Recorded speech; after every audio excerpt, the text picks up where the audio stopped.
मध्य प्रदेश के इंदौर से दिल दहला देने वाला एक वीडियो सामने आया जिसमें एक तेंदुए ने वन विभाग के कर्मचारी समेत कई लोगों पर हमला कर दिया। जंगल से भटककर रिहायशी इलाके में पहुंचे उस तेंदुए को पकड़ने के लिए एक अभियान शुरू किया गया, लेकिन उसने वन विभाग के कर्मचारियों को नाको चने चबा दिए। लोगों को देखकर बुरी तरह घबराया हुआ वो तेंदुआ कभी किसी मकान में छिप जाता तो कभी पास के खेतों में लगी फसलों की आड़ लेकर गायब हो जाता। उसे पकड़ने के लिए विभाग के कर्मचारी जाल लेकर इधर उधर भागते रहे, लेकिन वो हर बार उनकी आंखों में धूल झोंक कर भाग जाता। उसकी मौजूदगी ने पूरे इलाके में दहशत फैला दी। लोगों का घर से बाहर निकलना भी मुश्किल हो गया। इस बीच उसने वन विभाग के एक कर्मचारी पर हमला कर दिया, जिससे वो जमीन पर गिर गया। इस हमले के वक्त वो कर्मचारी अकेला था, क्योंकि उसके दूसरे साथी छत पर तेंदुए को पकड़ने के लिए जाल बिछा रहे थे। हालांकि जब उन्होंने एक साथ मिलकर शोर मचाया तो तेंदुआ घबराकर वहां से भी भाग गया, जिसके बाद घायल कर्मचारी को अस्पताल भिजवाया गया। इससे पहले वो तेंदुआ 3 लोगों पर हमला कर चुका था। दिल्ली के करीब उत्तर प्रदेश के गाजियाबाद में एक फैक्ट्री में भीषण आग लग गई, जिसमें 5 से ज्यादा लोग घायल हो गए।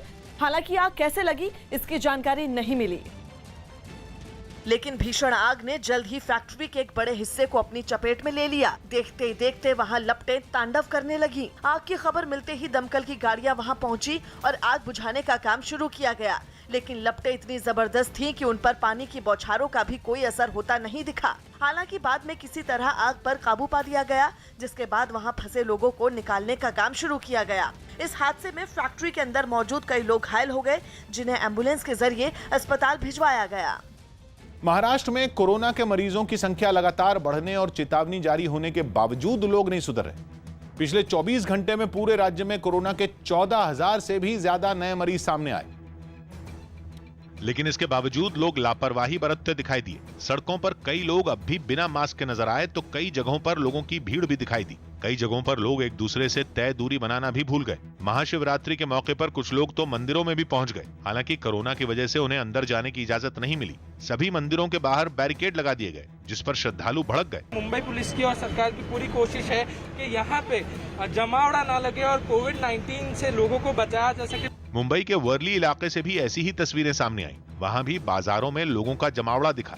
लोगों के चेहरे पर मास्क तो दिखे, लेकिन कई लोगों ने उन्हें सही तरीके से नहीं पहना। ये वर्ली का सब्जी मार्केट इलाका है, लेकिन कई लोग अभी भी यहाँ पर मास्क नहीं लगा रहे हैं। इस बीच राज्य के मुख्यमंत्री उद्धव ठाकरे ने एक बार फिर लोगों से कोरोना के नियमों का पालन करने की अपील की। लॉकडाऊन करावं लागेल आणि म्हणून माझी पुन्हा एकदा विनंती आहे की एकतर लसीकरण करून घ्या आणि बाहेर अनावश्यक गर्दी टाळा। महाराष्ट्र में इस महामारी के बढ़ते मामलों के लिए लोगों की लापरवाही को ही जिम्मेदार ठहराया जा रहा है, और यही वजह रही कि सरकार को उन जिलों में सख्ती बरतनी पड़ी जहां कोरोना के मरीज लगातार बढ़ रहे हैं। न्यूज 18 के अभिषेक पांडे की रिपोर्ट है कि नागपुर में 15 मार्च से 21 मार्च तक लॉकडाउन लागू कर दिया गया। इस दौरान फैक्ट्रियां खुली रहेंगी और सरकारी दफ्तरों में 25% कर्मचारी ही काम कर सकेंगे, लेकिन निजी दफ्तरों को बंद रखने का आदेश दिया गया। जिले में स्वास्थ्य सेवाओं को भी लॉकडाउन से अलग रखा गया है। नागपुर के अलावा औरंगाबाद में रात 9 बजे से सुबह 7 बजे तक के लिए लॉकडाउन लागू किया गया। हालांकि शनिवार और रविवार को औरंगाबाद में पूरी तरह से लॉकडाउन रहेगा। नांदेड़ जिले में भी कोरोना की वजह से कई पाबंदियां लागू कर दी गई। वहां 12 मार्च से 21 मार्च तक दवा की दुकानों को छोड़कर बाकी सभी दुकानें सुबह 7 बजे से शाम 7 बजे तक ही खुल सकेंगी। इस दौरान भीड़ के जुटने पर भी रोक रहेगी। वहीं केंद्र सरकार ने भी महाराष्ट्र में कोरोना के बढ़ते मामलों पर चिंता जताई और जानकारी दी कि देश के 10 सबसे प्रभावित जिलों में 8 महाराष्ट्र से ही हैं, जहां से कोरोना के सबसे ज्यादा मरीज सामने आ रहे हैं, जिसका असर 14 मार्च को राज्य में होने वाले महाराष्ट्र लोक सेवा आयोग की परीक्षा पर भी पड़ गया। परीक्षा के मुद्दे पर जब 5वीं बार इस महामारी की वजह से स्थगित करना पड़ा, जिसके बाद इस परीक्षा के लिए दिन रात तैयारी करने वाले उम्मीदवार भड़क गए और उन्होंने सड़क पर उतरकर अपना विरोध जताया। पुणे से सामने आई तस्वीरों में हजारों की संख्या में उम्मीदवार एक ही जगह पर इकट्ठा हुए और सड़क जाम कर प्रदर्शन किया। इस दौरान किसी ने भी एक दूसरे से दूरी बनाए रखने के नियम का ख्याल नहीं रखा। कोरोना के बढ़ते मामलों के बीच इस तरह की तस्वीरें बेहद डराने वाली थी। कई उम्मीदवार तो बिना मास्क के भी नजर आए। महाराष्ट्र के अमरावती में भी इसी तरह के विरोध प्रदर्शन देखने को मिले। वहां भी परीक्षा में बैठने वाले उम्मीदवारों ने सड़क पर उतरकर उसे जैम कर दिया, जिसके बाद पुलिस ने इस हंगामे को शांत कराने के लिए उन पर लाठियां भांजनी शुरू कर दी। इस कार्रवाई से माहौल और गर्मा गया।